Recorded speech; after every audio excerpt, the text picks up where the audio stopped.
You're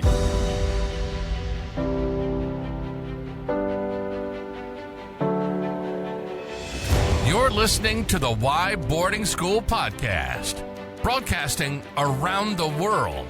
Join us as we promote independent boarding schools throughout the United States and Canada with our invited guests. Now, here's your host, Dr. Jeffrey Quebec. Welcome to the Why Boarding School podcast. I'm Jeff Quebec, and today I'm joined by the Dean of Enrollment Management at Kents Hill School in Kents Hill, Maine, Meg Bennett. Welcome, Meg. It's great to have you here today. Thanks, Jeff. It's good to be here. Kents Hill School was originally founded in 1824 as Maine Wesleyan Seminary, a school for both boys and girls, featuring academics being paired with mechanical and agricultural labor. With its rich history, the school has a distinction as being one of the oldest continuously operating coeducational boarding schools in the United States. Kents Hill School and 5 of its campus buildings had the honor of being added to the National Register of Historic Places in 1979. Meg, perhaps you can start off by giving our audience a brief overview of the number of students at Kents Hill School, the grades you offer, where the students come from, etc. Yeah, I'm happy to, Jeff. And I would just love to, for 1 second, talk about that continuously coeducational operating school piece. Something we're really proud of. There are a lot of very old boarding schools, as we know, but something we're super proud of is the fact that from the foundation of the school in 1824, it has been a coeducational institution and included girls. So I'm glad you brought that up. Kents Hill School is located obviously in central Maine, and we are a student body of about 225 students. We are primarily boarding, with just under 80% of our students living on campus and coming from 25 states and just under 30 countries this year. We also have a day population that mostly comes from about a 45-minute radius of the Kents Hill community. What is interesting when you do mention the continuously operating, how true is that? As so many of the schools that were founded many years ago did start off as single gender and did not become co-ed for quite some time. So that certainly is quite a distinction that Kents Hill School does have. Yes, for sure. Something we're super proud of. Yeah, very much so. That's awesome. And so, Meg, what is the academic curriculum like at Kents Hill School?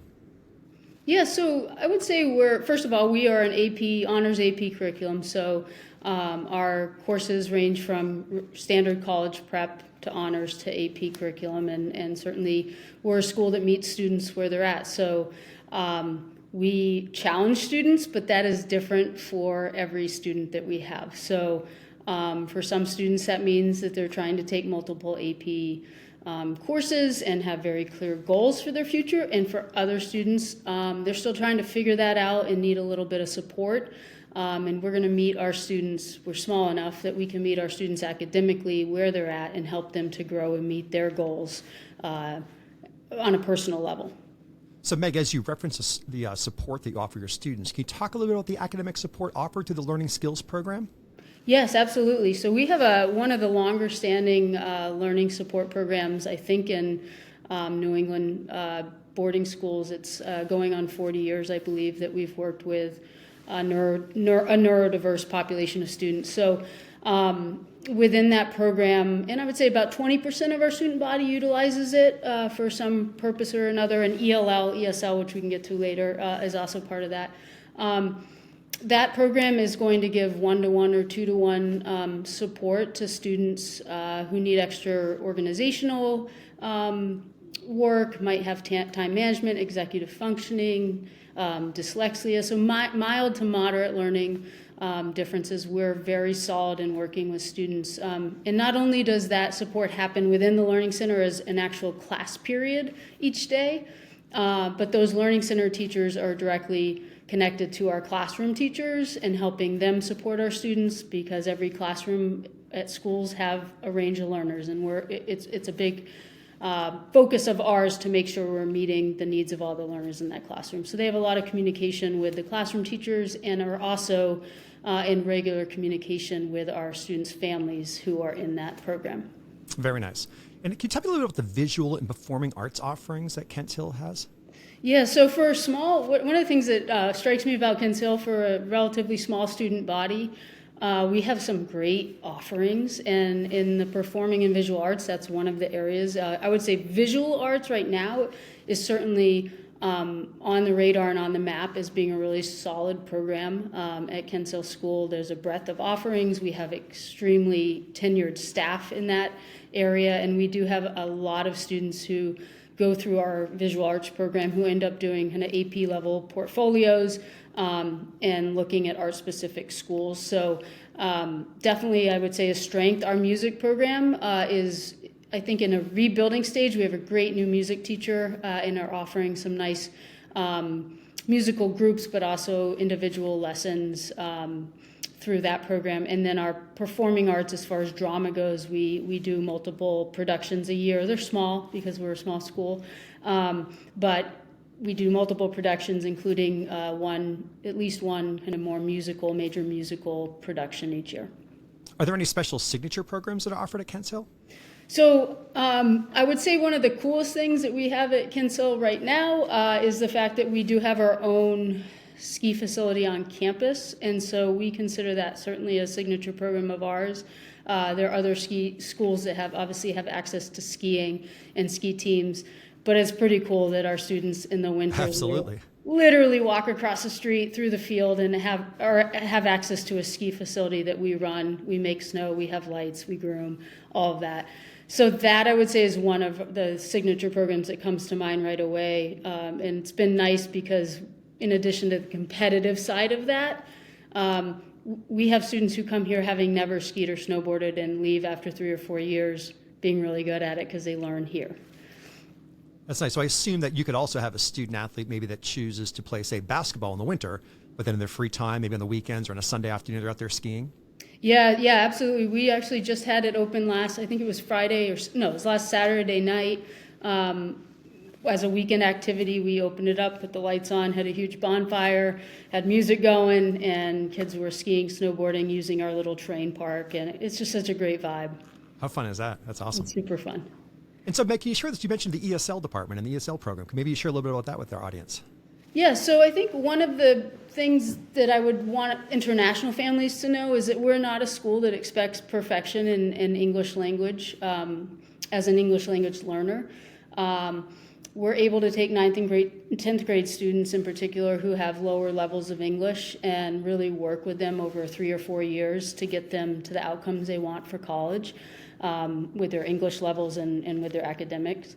And so that is another program that is, it's shifted over time at Kent Hill as far as how it's done, but the way we do it now is as part of our learning skills program. So they are also getting individual support as a class period specific to their English learning, and that teacher is also working with classroom teachers to make sure their accommodations are met. And what that means for us is a 9th grader in freshman English from another country who's in ELL is not going to initially have the same standards of, like, if I have an essay to write, my rubric for grading as a ELL learner is going to be a little different than the person who lives down the street in Maine, right? Absolutely. So that's how we do that program and help them to grow and immerse themselves in the language. Yeah, it's very nice that you sort of integrate the support through the learning support program with also the ESL. That's awesome. Absolutely. And so, Meg, how about athletics? Is every student required to play a sport each season? And also, what are some of the athletic offerings that Kent Hill School has? Yeah, so yes, we do require students to be participating in some type of activity each season. It does not have to be athletics every season, but we ideally want students to be doing 2 out of 3 that are active, kind of team-oriented activities. And so those run from varsity to, there are some recreational options as well. For competitive athletics, it ranges. Obviously, we're a big winter school, so certainly skiing, snowboarding, hockey, basketball are really popular in our winter season. But also lacrosse, baseball, softball, soccer, field hockey, and then for the more individual sport athlete, we have a strong cross-country team and track program, mountain biking, and tennis are the ones that come to mind for kind of more individual sport athletes. Seems like certainly a lot to choose from. There is. Again, for a small school, lot to choose from, a lot going on. I would say our focus programs right now, when you look at kind of athletics, certainly winter in Maine is snowy and long. And so we certainly love seeing winter, whether it's athletes or students who are interested in drama or music, like kids who are going to get involved in winter, what we offer in the winter, particularly sports, but in other areas as well. It's really important for us. That's a focus. Those are focus programs for us. That's great. So we're going to do, Meghan, we're going to take a quick break. When we come back, we're going to continue our conversation about the Kents Hill School in Kents Hill, Maine. Do you have any questions or guests that you'd like to see on an upcoming Why Boarding School podcast? You can contact us directly through our website at whyboardingschool.com. Now, back to our show. Welcome back to the Why Boarding School podcast. And I'm Jeff Quebec, and today I'm joined by the Dean of Enrollment Management at Kents Hill School in Kents Hill, Maine, Meg Bennett. And Meg, as we continue our conversation, perhaps you can share with our audience, what is a typical school day like at Kents Hill School? Yes, that's a great question. So we start school around 8:30. So prior to that, we have breakfast, which I think most important meal of the day. So we try to encourage students to go to breakfast in the morning, and a lot of our adults do too. It's a good community start to the day. So breakfast wraps up at 8:30, and for the most part, our classes run 8:30 to about 3:15 each day, with a little bit of change on Wednesdays because of travel and sports, where we finish a little bit earlier. We're a block schedule school, so Monday all our classes meet, but the rest of the week you can expect to have 3, maybe 4 classes that are longer in that day. And then depending on the day, woven in with our academic periods and classes are different aspects of community time. So we might have all school meeting where we come together as a community one day. We might have advisory where you're in your small group with your kind of parent away from home. Or we might have community hour, which is different programming depending on the time of year and what's going on. So there's different touch points to community and coming together within our academic day. Typically after lunch is when we have office hours, so students have time to go see teachers and get individualized support or ask questions. And I would say as a boarding school, that's also available in the evening, but during the academic day right after lunch. And then we wrap up. You have a little bit of time to kind of go back, change, relax for a few minutes, and typically around 4 o'clock, 3:45, 4 o'clock, we start athletics and other after-school activities, and those run until 5:36. And then dinner, followed by free time, and our study hall runs at the end of the night, so we do 8 to 10, followed by kind of check-in and curfew during the week. Okay, so how about the weekends? What are they like? Are there events on campus, maybe different clubs or meetings, or perhaps trips off campus? Yeah, all of the above. So as I was saying, last weekend was fun because we had games on campus, but then at the end of that, we went over the ski hill and kids were hanging out. But we try to mix it up. So Friday night and Saturday are typically, trips to shopping and get necessities and go out to dinner and movies and things like that, in addition to on-campus activities. And then Sunday, we try to focus on like a Maine experience. So in the winter, pretty much every Sunday, we take a trip to Sugarloaf, the big mountain in Maine, which is about an hour's drive. So we have usually a couple vans worth of students that go there every weekend. In the nicer weather, we might take a trip for a hike or go to the ocean, go kayaking, things like that. So Sunday's definitely a focus on like getting our students out in Maine, and it's a beautiful state, and experiencing that. On campus, we'll do everything from movie nights to karaoke to pickup tournaments in volleyball or broomball. Our Alphon Center is open a ton of hours, pretty much all weekend during the day, and then into the evening for students to work out, and it's a great hangout space. We have a student center where students gather and have food outside of our dining common hours. And I would say that an important part of our weekends is that we have students called Adelphians, which in addition to like proctors and other leaders on campus, our Adelphians actually are the ones who help organize and lead weekend activities. So in addition to adults, our students are really trying to figure out what to do that will be fun for their peers, right? And that's a big, important piece of what we do. I love the idea it's so student-centered, and the students are quite involved in the process. That's awesome. Yeah, absolutely. So you mentioned earlier the all-important meal of breakfast. So what are the meals like at Kents Hill School? Are they served sit-down, are they buffet, are they required? How does that work? Yeah. It's a great question. So breakfast, during the week, breakfast and lunch are not required. We are not a sit down, everybody eats together community most of the time. Dinner is required for students boarding students as a important check-in time. Just in addition to we want them to eat, of course, but we want to make sure that we do have some regular check-ins with our students to make sure that we're taking care of them. I'm sure their parents appreciate that. And then weekends, we go from 3 meals to brunch and dinner, which are required, again, for boarding students. We do have some community dinners, kind of family-style dinners, and those shift. So sometimes it's me, the event is me sitting with my advisory group. Oftentimes early in the year, we do a lot of that, getting to know each other and spending time as a cohort. But we just had a community dinner on Tuesday night for the Lunar New Year, and so that was themed for celebrating with our students from our Asian countries the Lunar New Year, and students could sit with whomever they wanted to, and we celebrated that and had fireworks out on the deck afterwards. So it just depends on the community dinner theme, how we sit, but those are opportunities when we all come together, and that is a required moment. And certainly sounds like a lot of fun. It was fun. Great. And how about dorm life? What's dorm life like at Kent Hill? Great. So we have 5 dorms. For the most part, our dorms are structured similarly in that everybody should expect to have a roommate. There are some singles, but typically students have a roommate. Dorm life, the dorms are set up so that you have your halls with your actual dorms. You have shared bathroom facilities, and then every dorm has whether it's per floor or per dorm, a common space to kind of gather with a lounge and a small kitchen and TV and all of that stuff. So we try to set that up in a way that it feels like a family. They all are staffed by actual full-time employees of Kent Hill School, so they're either teachers or administrators or coaches and teachers. And so we really try to make sure that people living in our dorm are obviously connected directly in other ways to our community. And it's pretty cool because you might be living with somebody that's a newer employee who's in their young mid to late 20s, and you might have a family with children and 5 dogs, who knows, living in there as well. And the students love that. Obviously, that's part of boarding school, right? Is like feeling like you have family even when you're away from your family. Absolutely.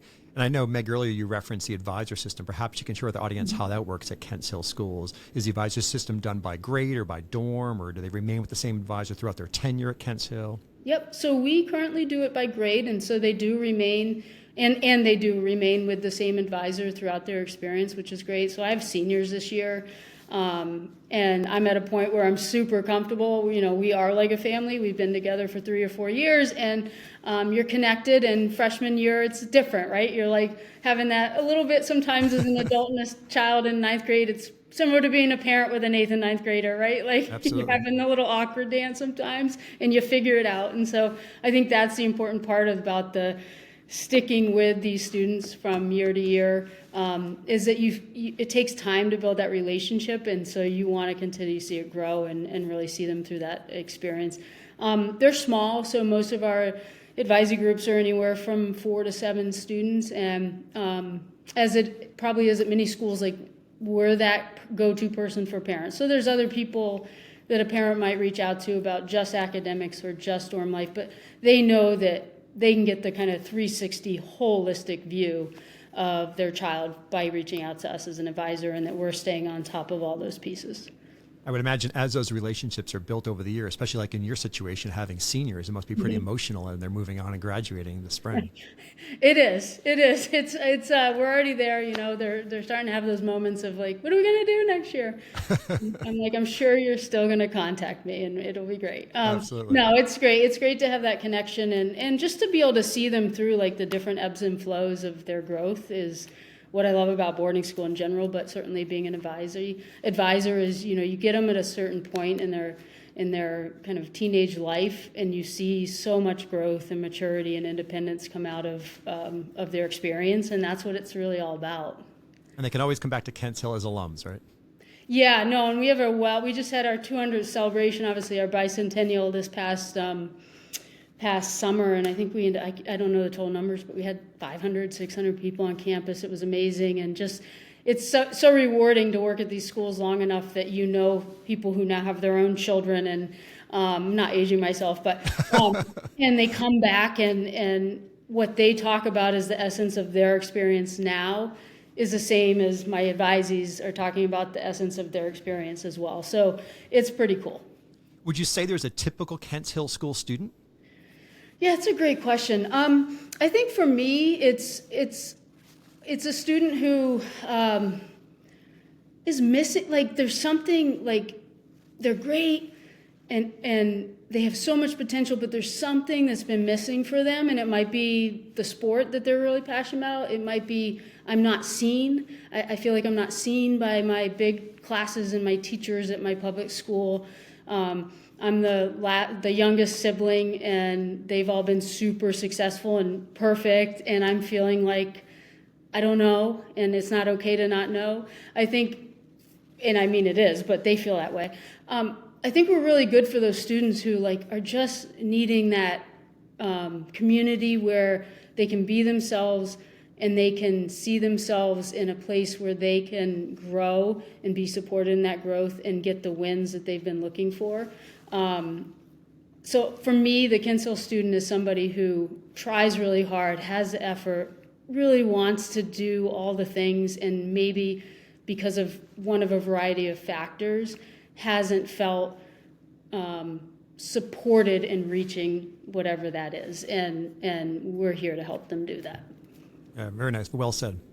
Are there any cool traditions at Kents Hill School that may be unique from other schools? Or perhaps, Meg, there's that one tradition that you hope always remains part of the school?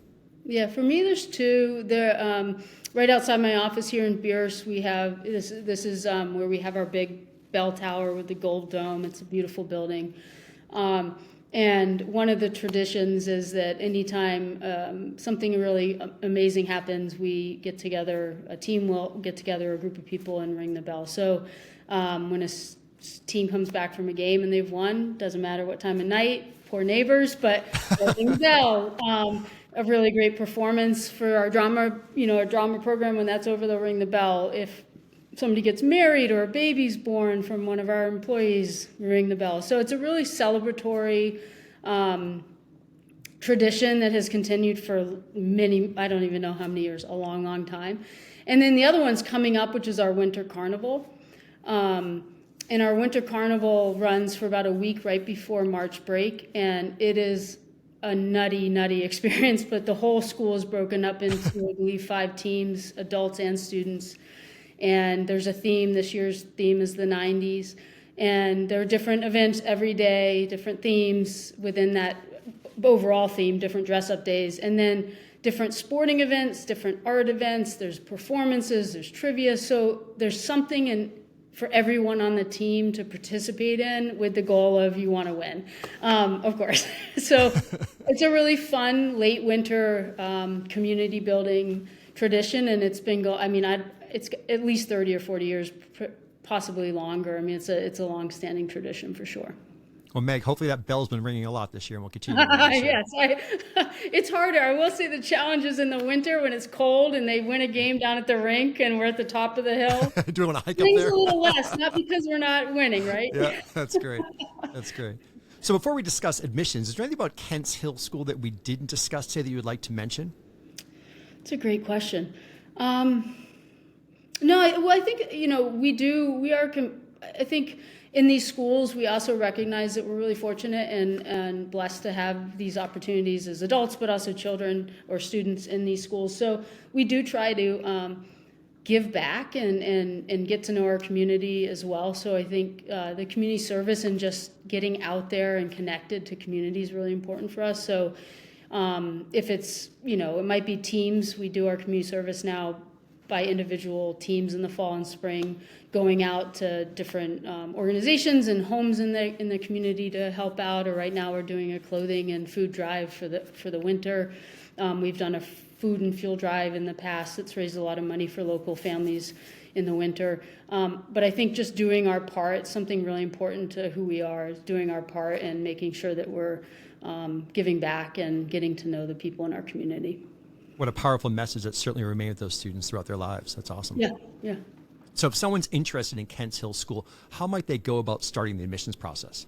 Right. So easiest way is to go to our website, www.kentshill.org, and clicking on the Inquire, checking it out by all means first, but there's Inquire buttons, I believe, on all the pages, and that'll take you to the inquiry form and get you connected with one of us. Or info@kentshill.org is our kind of general admissions email. That's also a great way to reach out and start to connect. So I would say inquiring first will get you contact pretty quickly. And then we always encourage, I think for our schools, all of our schools, visiting is so important if they can do it. So if you can get to our campus and actually see the school, we'd love to have visitors. It's a great vibe. But if not, we do Zoom interviews and Zoom conversations, phone conversations all the time, and we're happy to do that as well. And then as far as the pieces, it's we follow the standard application pieces that most schools do and take our own application, but as also SAO and Gateway. This is great. So www.kentshill.org. Yes, that's right. This is great, Meg. I've enjoyed our conversation and certainly learning more about Kents Hill School and sharing with our audience. And thank you very much. I appreciate it. Thank you, Jeff. This was awesome. Thank you so much. Meg Bennett, Dean of Enrollment Management, Kents Hill School in Kents Hill, Maine. Thank you for listening to the Why Boarding School podcast. We look forward to you joining us for our next episode. Please remember to subscribe to the Why Boarding School podcast and help us spread the word. Until next time.